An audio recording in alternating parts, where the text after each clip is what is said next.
much stuff. Yeah, so much stuff, right?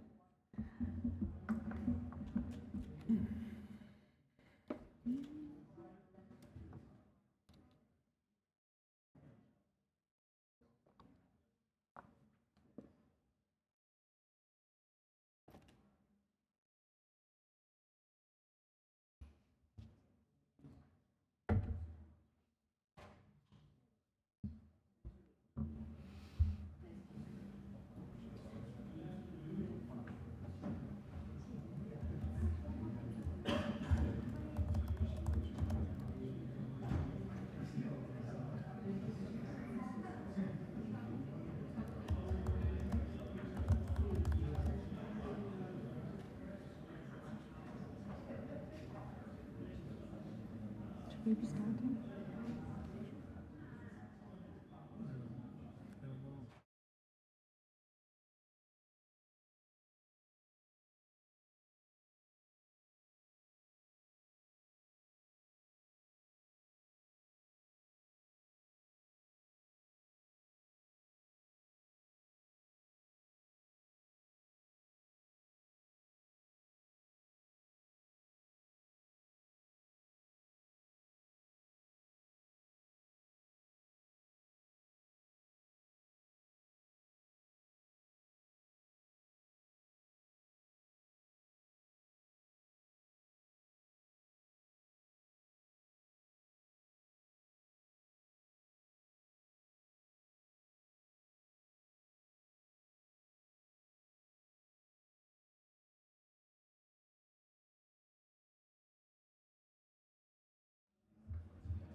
All right, well, let's kick off the last session of the day over here.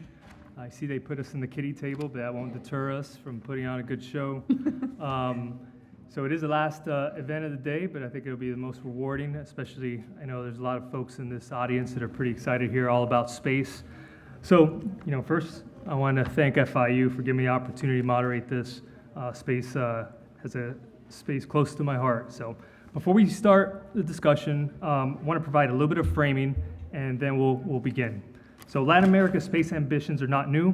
Brazil launched its first satellite in 1985, and Argentina's CONAI has partnered with NASA since the 1990s. And Mexico's UNAM has been a hub for regional astronomy. Yet today these programs find themselves navigating a very different orbit, one defined not just by scientific progress, but by geopolitical gravity. You see what I did there? So how many space puns can we get in, That's it, I only got 2, that was my limit. 10 Latin American countries have now signed the Artemis Accords, a US-led initiative grounded in transparency, peaceful use, and multilateralism. In contrast, only 2, Venezuela and Bolivia, have signed on to China's International Lunar Research Station initiative, whose legal and normative foundations remain intentionally vague. So as we begin this conversation, I pose a simple but powerful framing question. In this new space race, what kind of future do Latin American spacefaring nations want? Transparent cooperation grounded in shared norms, or bilateral dependency cloaked in ambiguity?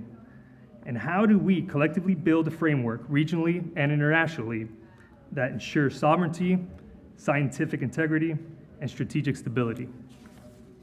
So to kick it off, I think we have to understand Latin America's strategic posture in space, and in order to do that, we have to start with the fundamentals.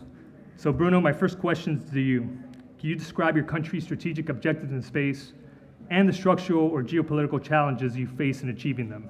For instance, Brazil signed on to the Artemis Accords, yet they also maintain a long and successful partnership with the PRC through the China-Brazil Earth Resources Satellite Program. How do you navigate the space diplomacy between these 2 great powers? All right, good afternoon, everyone. It's a pleasure to be here. Thank you very much. First of all, I need to make my disclaimer as I represent the Brazilian Air Force University and its Center for Strategic Studies. I do not speak on behalf of the UNIFA, the Brazilian Air Force University. I don't speak on behalf of the Brazilian Air Force, the Brazilian government, or any other institution that I belong or have belonged to. And I apologize for my English. My Portuguese is much better, but I've decided to do it in English. I write better than I speak, but I promise you that my accent in Portuguese is much worse than it is in English, so you are good.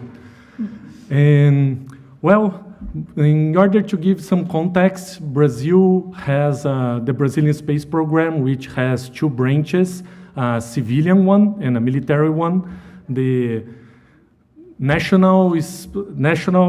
Brazilian National Activities, Space Activities Program, the PNAE, is the civilian branch, and it's led by the Brazilian Space Agency, which is part of the Ministry of Science, Technology, and Innovation. And we also have the it's the Strategic Space Systems Program, PESI, which is the military branch. And however, the military branch is essentially dual use. So all the space systems from PES must have a civilian purpose as well, as Brazil's intention is to develop its country in a peaceful way and attend its societal needs. And our main societal needs related to space activities rely on disaster relief, monitoring our extremely rich and biodiverse biomes, which is the most famous, the Amazon rainforest, but there is also the coastal Atlantic rainforest, the flooding Pantanal, and avoiding deforestation over there, forest fires, illegal mining, and also fight the starvation, which is a big problem in Brazil still, and developing the agribusiness by space systems. It's really important to combat that problem. And also border issues, monitoring our borders, surveillance over our border is important, especially against transnational crimes, and mainly the drug trafficking, which is our biggest border problem at the moment. And yes, Brazil has a long-term collaboration with the China, especially with the China-Brazil Earth Resources Satellite, the CBERS, and it has been since 1988, and we have already launched a few satellites from this program. There is an intent to continue this collaboration with this satellite. And recently in 2011, so this dates long before BRICS, which has been established officially in 2011. And recently in 2021, Brazil has joined it with the other BRICS countries, the first BRICS constellation, which is a remote sensing constellation. And CBERS is the Brazilian satellite which is part of this constellation for data sharing among all its members. But I would like to highlight our collaboration with the United States is much longer and deeper than the one with China. And it involves training, data sharing, satellite data sharing. It involves military exercises, several military exercises, space surveillance awareness, and even as Guido has mentioned, we have signed the Artemis agreements. And the Artemis agreements, they represent a long-term enrollment between the signatories, as it's intended to explore resources in asteroids and colonize the moon, Mars, and hopefully beyond of that. So we are seeking a much longer collaboration, and we are strengthening our ties with the United States by those agreements.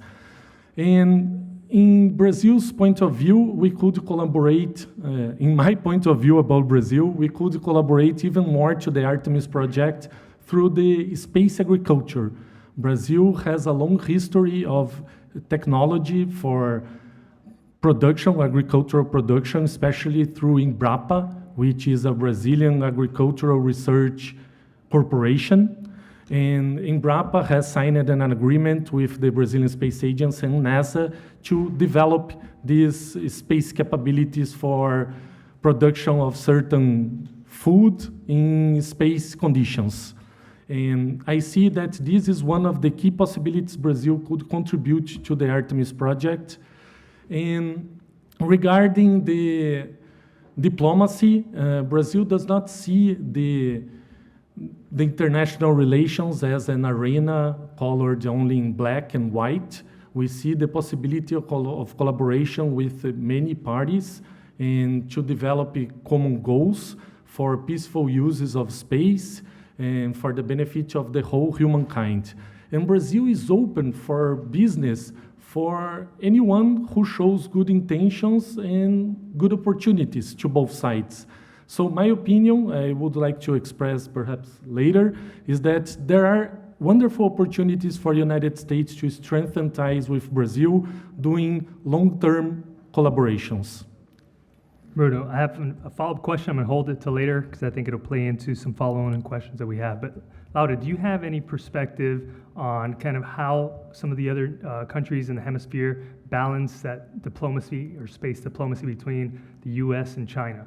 Sure. And I know it's a complex answer because you have the you have the scientific and academic and commercial and military and everything else. But if you can just give kind of a brief description of that. Sure, and also I wanted to touch on the objectives too, which you had started with, but also to get the disclaimer out of the way, I'm speaking in a personal capacity, and my views do not represent those of the Perry Center, the Department of Defense, or the U.S. government.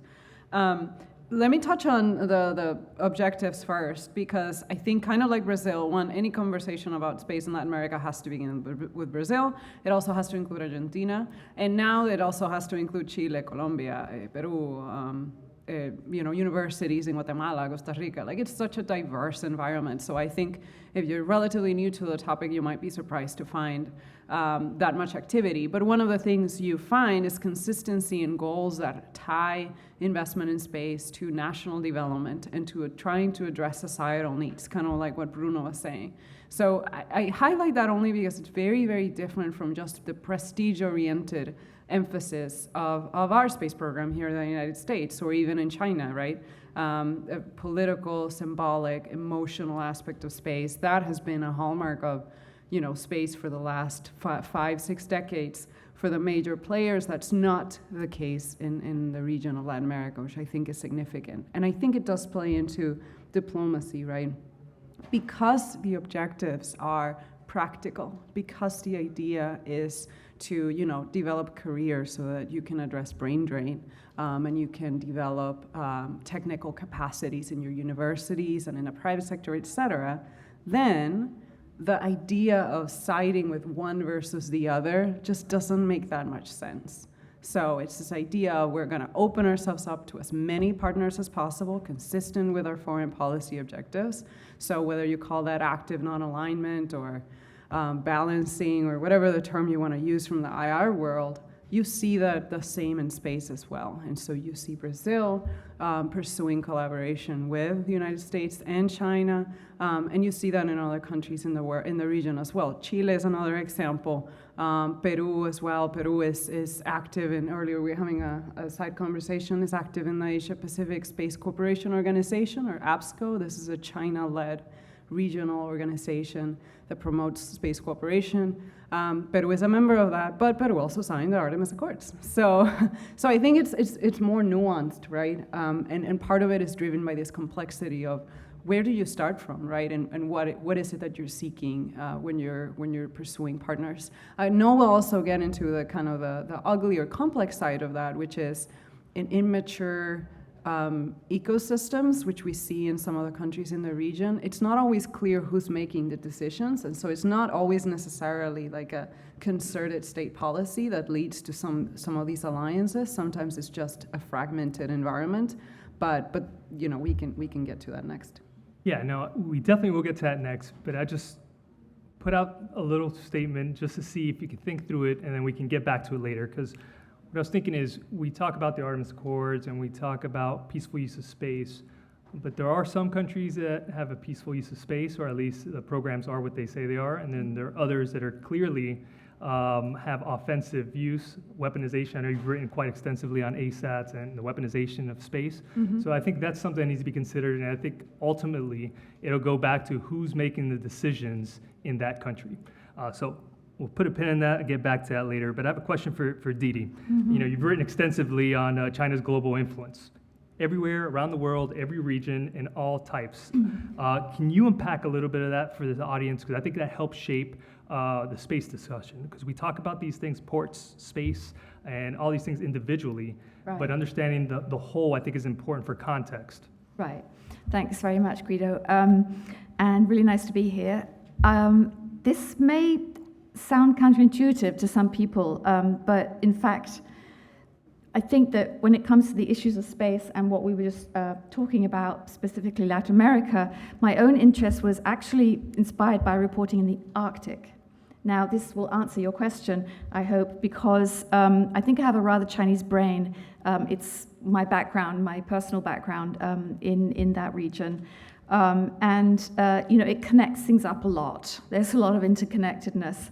And it was sort of obvious to me that space and the Arctic, which is what I researched when I was up there in Svalbard and the Norwegian Arctic, meant space and Antarctica because of the two poles, and that meant Argentina and, importantly, Chile as well, because they are Antarctic nations. So there you have that kind of physical take on the world, which is how China views it. It's got this wonderful map of the Arctic and Antarctica, the world viewed from those two spots. So not viewed the way we've always seen it with, America on the left and, China on the right, Europe in the middle, north and south. No, there's this fantastic map that just completely scrambles your brain.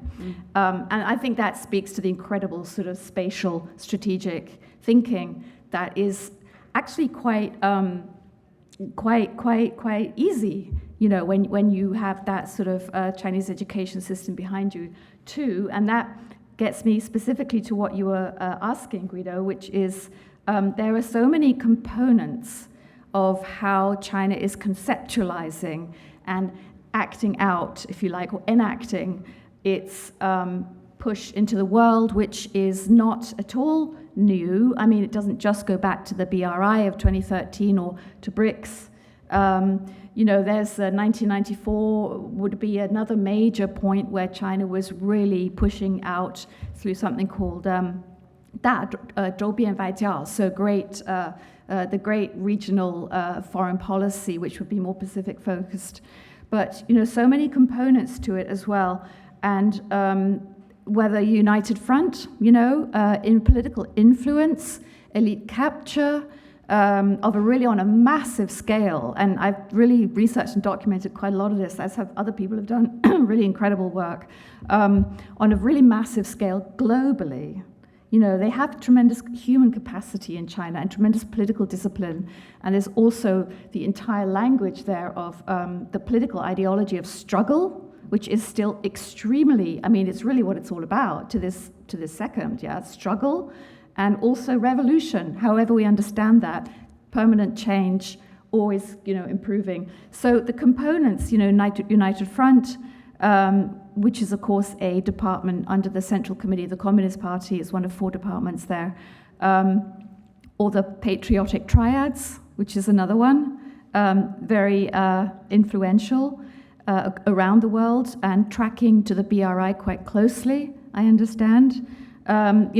Commerce, obviously, economy, critical infrastructure, ICT, internet communication technology is massively important. And with all of these components kind of running together, what you get is a creation of strategic nodes everywhere, including in Latin America region. Thanks. All right, so I think we're going to go back to transparency.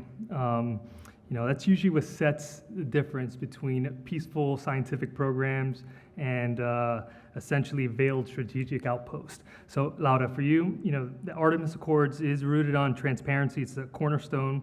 How does transparency or the lack thereof impact the legitimacy of commercial, scientific, or academic space programs? And I think you could then dive a little deeper into the differences and the nuance between who makes decisions and how these space programs work, and the policy gaps that exist between nation and nation. How long do you have? So let me touch first on the concept of transparency, because it doesn't, I think the Artemis Accords, again, and the Artemis Accords is different from the Artemis program. It's a non-binding set of political commitments to reinforce certain principles about how you execute space. So you're reinforcing something that precedes that, right? So if you go back to the very foundational International Space Treaty, something that we shortened to the Outer Space Treaty, It captures this idea that, okay, if the nations of the world, and keep in mind this was signed during the Cold War, the nations of the world are going to do space, are going to use this shared resource, we kind of don't trust each other. So let's try to tell each other what we're up to so that we can minimize, misunderstanding. So that idea is very, very old.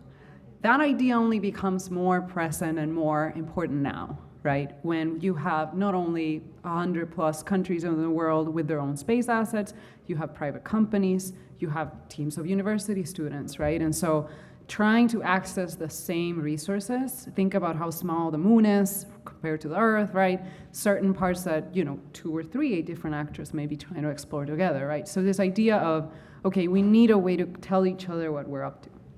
But the other kind of fundamental piece to this that if you're not in space, you might not be aware of is the technology is absolutely agnostic to use in terms of if you just look at it. If you just look at a rocket, you could use it for good or for bad. If you look at a satellite, communication satellite could be used for, disaster management response or for secure communications in times of war, right? And so it's more about the use rather than the technology itself. So that's where intent, that's where clarifying your purpose and being very transparent about what it is you're trying to do becomes more important. And so you see countries in the region I think there's a commitment to those principles, and so over time, they've been participating in the United Nations and all these forums to talk about their ambitions and their goals. There's been progress, it's not perfect, but there's been progress on, say, publishing plans and goals and strategies. But that is a little bit of where you see some of the gaps I've been alluding to. So the history of the region is that the space efforts began in the military context. They began kind of the same like in the United States in the 60s. You had military dictatorships in Argentina at the time and in Brazil. That is where space was born. And so even though now you have in some of these countries like Brazil and Argentina, just to keep that example, you have dedicated civilian space institutions, the technical know-how, the operational know-how, a lot of the expertise remains in the military. And so Bruno talked about those 2 distinct programs in Brazil, for example. In other countries like Chile or Colombia or Peru, they are inherently dual use, led by the military, but intending to meet two kinds of objectives. Transparency then becomes more complicated, right? And it's not just a matter of we don't want to be transparent, it's just that if you are in a military setting, you're gonna care about what you share and to whom, right? And so how that principle kind of shows up is gonna be different in the Latin American context, right? And then just to finish my very long answer, you get, like it talked about, you get emerging ecosystems, and what I describe as emerging in that sense is that they're somewhat disconnected. You have a lot of capacity, say, in the private sector, but that's not necessarily well integrated with this budding, like, national space program, for example, where you have university capabilities. And let's say those universities have a lot of international cooperation with China or with other countries, right? And they've had for a long time. So then you have perhaps robust partnerships, alliances, influence, et cetera, that isn't necessarily well orchestrated within the policymaking apparatus to say, this is the strategy that we're pursuing, this is our international strategy, right? And so we can delve into some specifics, but at a big picture, there are instances where, the country is speaking about, say, its space priorities in a space forum, outlining its goals, its objectives, its priorities, its concerns from a space security standpoint, perhaps, but then parts of its ecosystem are not necessarily in alignment with that. And it's both a function of how immature it is, gaps in law, regulation, et cetera, and it could be, the result could be this lack of transparency. I think you're touching on it. So I think this bifurcated system that some of the countries have is what causes some of the concern, because when you look at a lot of the Western Hemisphere spacefaring nations discuss space, they all talk about responsible use of space and transparency and things of that nature. But at the same time, you see, going back to the weaponization of space, you see China that's weaponized, or is weaponized space, have conducted ASAT testing. You see when they have these sites, the time that they allocate to the partner, in their sovereign territory, the access that they have is minimal. in a lot of these, whether it's scientific or academic, why wouldn't they have access to these sites if they're purely scientific or academic? So it lends the question, what is happening? And it might be because the system's just fractured or disparate efforts are being done, that they can't have a policy across all sectors within space. But, so while we talk about that, my question back to Bruno is, what is China doing in their comprehensive strategy that really compels or attracts Latin American countries to want to partner with them in space, although there's some lack of transparency, and obviously they've overtly conducted tests in space and had space debris everywhere, which goes against a lot of the values, not just of the Artemis Accords, but of the strategies of a lot of the countries in the hemisphere. Right. Well, China has been filling a gap that exists in Latin America in terms of development and opportunities for development. So any power concerned with that should offer opportunities for development as well. Because if the United States or any other power does not fill those gaps, those needs for development, somebody may offer this. Right. And China has been doing exactly that. And when we talk about transparency and possible dual use of systems, we can think about, for example, all the space actors agree that space debris is a big issue for all of us. But no space power wants to see its rival doing RPO maneuvers to actively remove debris from space, because we know this can also actively remove opponent satellites. And this is an issue because it's a common demand from everybody, from all space sectors, but everybody's concerned about who will have this capacity. And this touches the transparency thing. Doesn't matter if the country says it's essentially for debris actively removal. We know it's possible to use it for other purposes.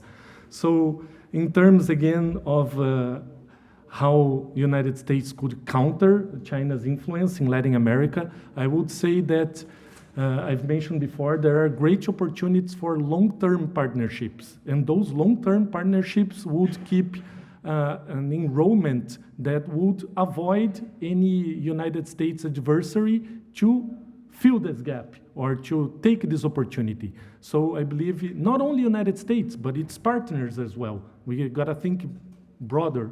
So there are many other partners, NATO members, or under South Korea, for example, has launched its the first satellite from Brazil, from the Alcantara launch site, was launched by a South Korean company, Space.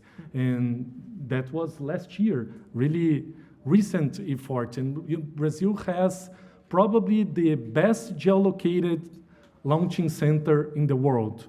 It's 2 degrees south of the equator line, which is extremely appropriate for launches, and many other geographic conditions that are beneficial.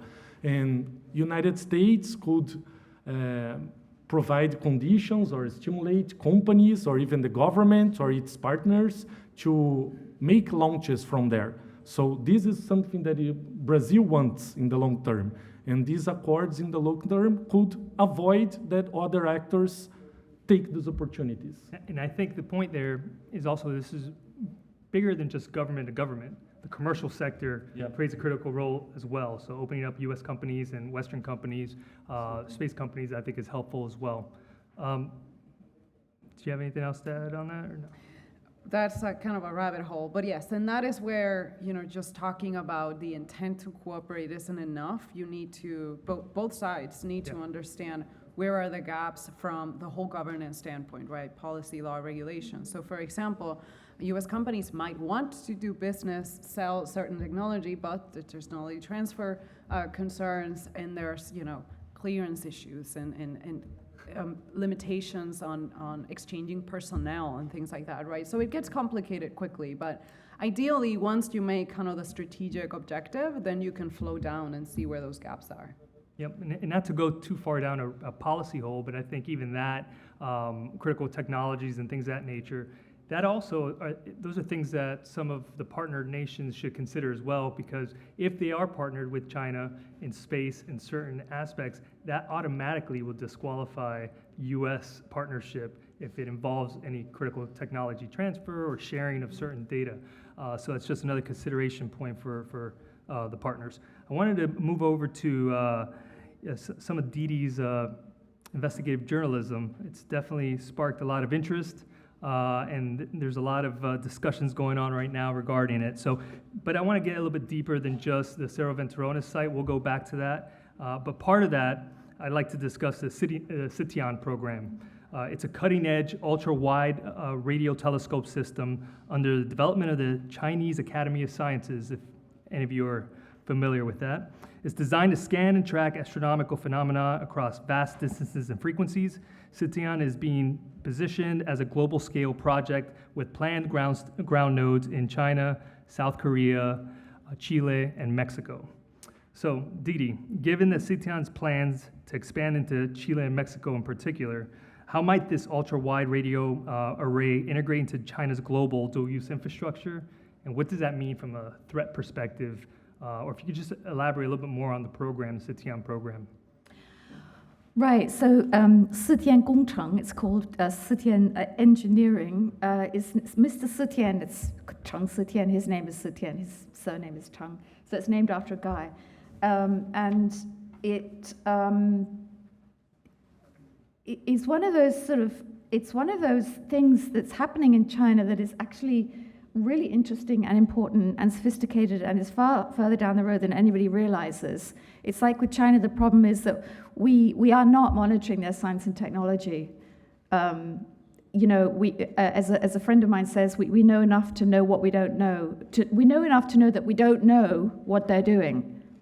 And that, I mean, that's just incredible strategic blindness, frankly, from my point of view, and really, really dangerous. But okay, so CITIAN Gongcheng is seeking, starting from China, to has identified 5 nodes. Again, this word node, strategic node, astronomical node, around the world, including in Chile, of course. There was some talk of a site in the Canaries. I think Australia has fallen off. Yes. Yeah. So where they will build this long-term project called Sky Monitoring, which is its English name, Sky Monitoring, to essentially catalog and monitor near-Earth objects and space debris, apart from anything else.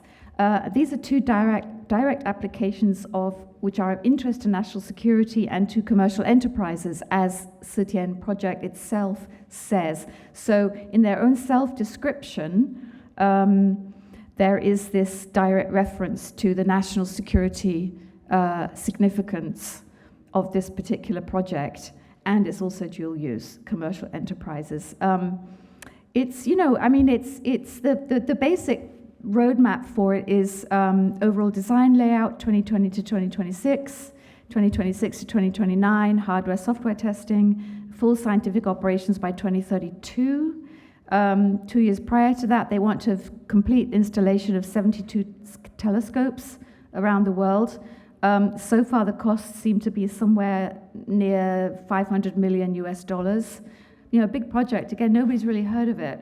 And I think that clearly the scientific use of this kind of thing, CITIAN says that it will fully scan the skies every half an hour in both the northern and the southern hemisphere. So this is really like a massive eye on the world. I mean, a full sky scan every half an hour, done by Beijing, entirely aware of the national security significance of this. We're really all going to be watched by that. There's no question.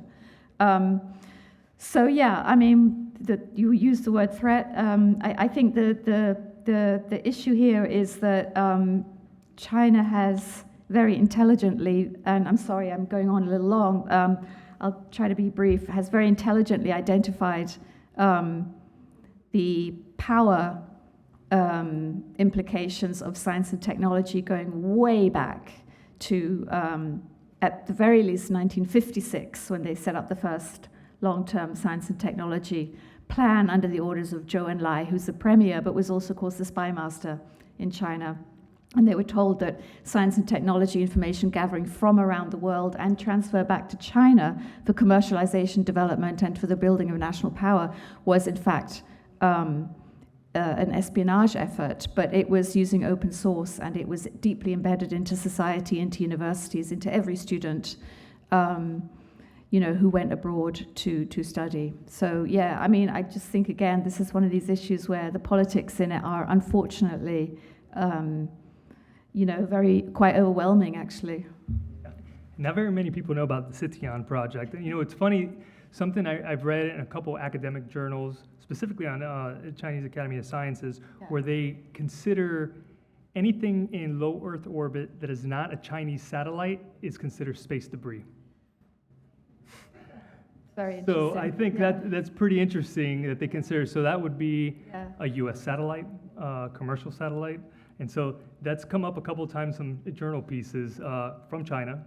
So, yeah. And that really speaks to sinocentrism, because if that's your standpoint, if that's how you're looking into the world, well, of course it is all space debris, because it's potentially a threat or a challenge to you, and that really is your That's right. point of view.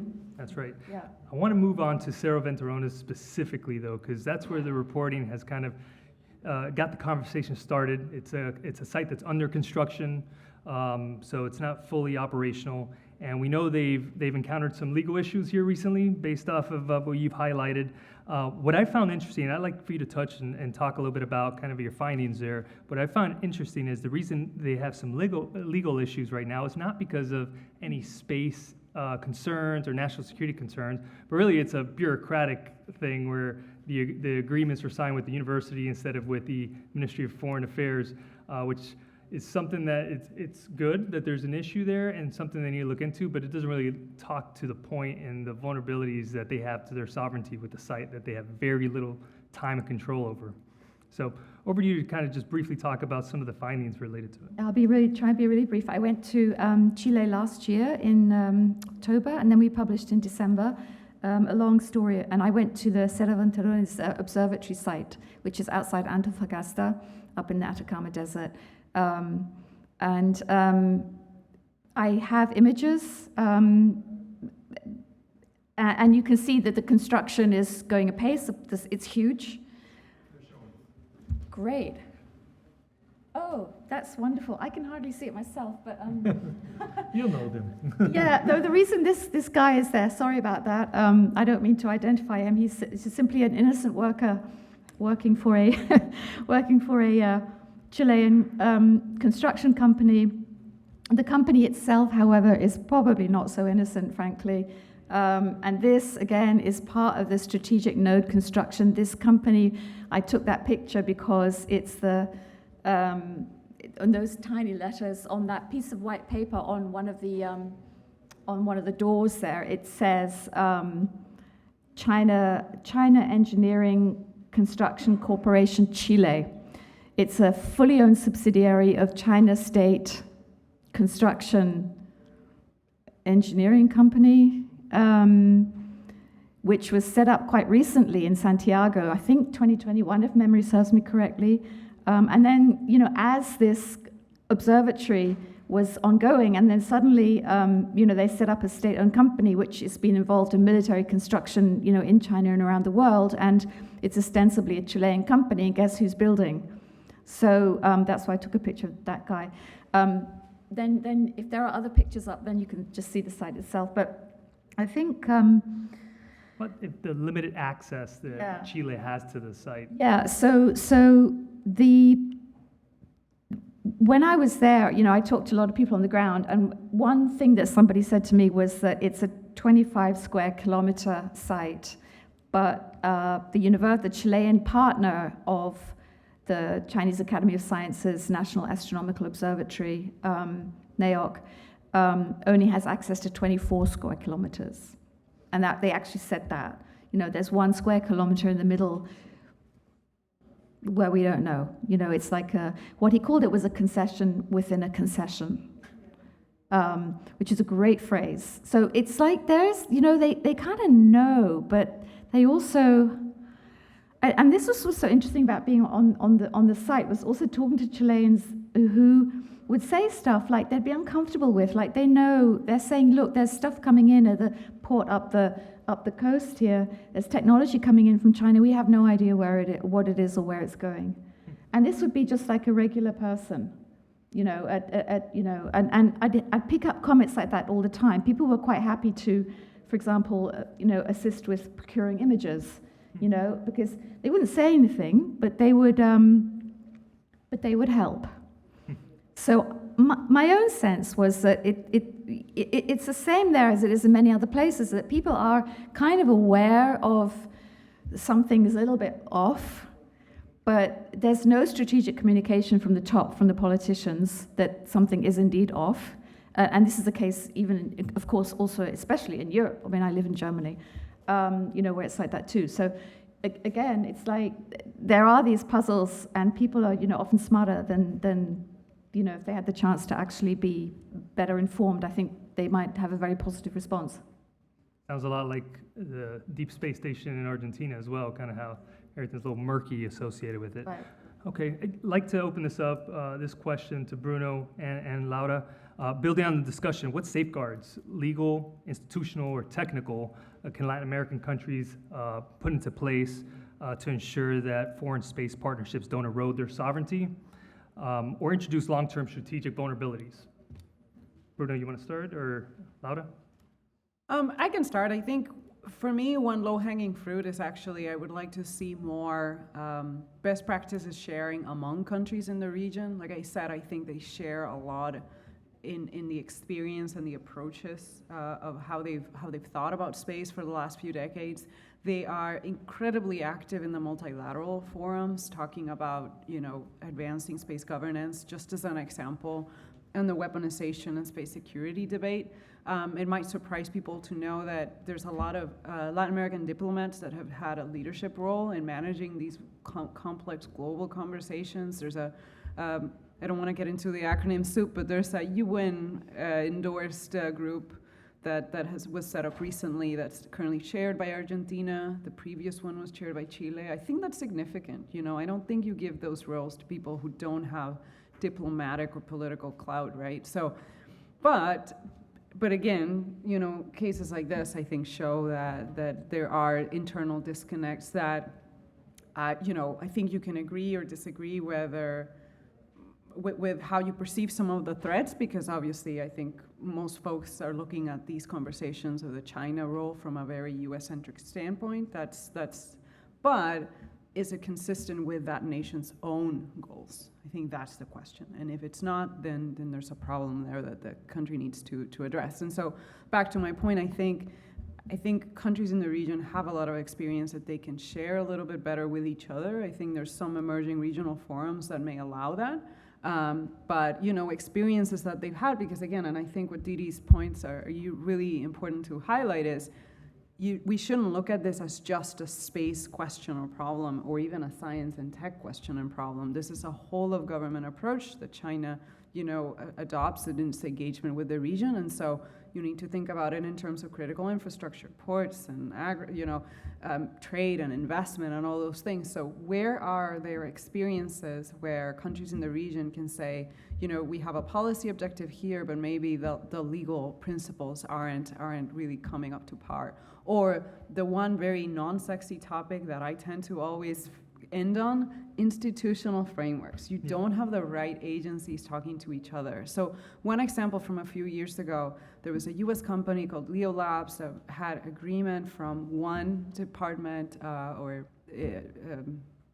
department in Argentina, the telecommunications directorate, to set up a telescope in Argentina. And then the Ministry of Defense sometime later said, no, this company has British funding, and we're concerned about national security risks, given the fight over the Malvinas Island. So it became, fine if that was a national decision, but part of the government had already agreed to it, and then another part found problem with it. And so I think it showed a disconnect, right, of who is supposed to be making certain decisions and based on what, right? So it was I think to me, a very visible kind of show of yes, how some of these gaps, even within institutions, can be costly from, again, not even talking about it from a US standpoint, but just from the Argentine standpoint of a decision that maybe shouldn't have been made in the first place. Yeah, I totally agree with Laura's opinions, and sharing experiences and information among the countries is essential. Learning from each other's successes and mistakes would be really important as well. And this kind of investigation you have done, Didi, is extremely important to point out possible threats that countries are facing, and learning from these experiences and establishing a set of structures inside each government to avoid getting stuck in this kind of traps in the future. So perhaps a legal framework would help a lot. Most countries still have, not only in Latin America, but in the whole world, most countries still have an important gap in terms of legal framework, and also space policy, very clear space policies, and governance as well, establishing who decides what and when and how. So this would help those countries to share information, learn from each other, and improve their response for future opportunities or threats. Perfect. Okay, before we open it up to questions, I have one last question for the panel. So we'll zoom out a little bit and connect a few things. So outer space and Antarctica, both are governed by different treaties, but the underlying principle is the same: peaceful, collective stewardship. As China builds influence at the poles and in orbit, how should Latin America, Argentina and Chile in particular, for reasons we discussed earlier, protect its sovereignty interests without abandoning shared governance? What can they do? Because we see them on both sides, whether it's from space or now with Antarctica. How do they bridge that and maintain their sovereignty from the US or China or any other actor? Maybe I could just say something brief. I'm not at all a Latin America expert, so I couldn't really speak to the specific countries. You guys would be much better at that. But from the China point of view,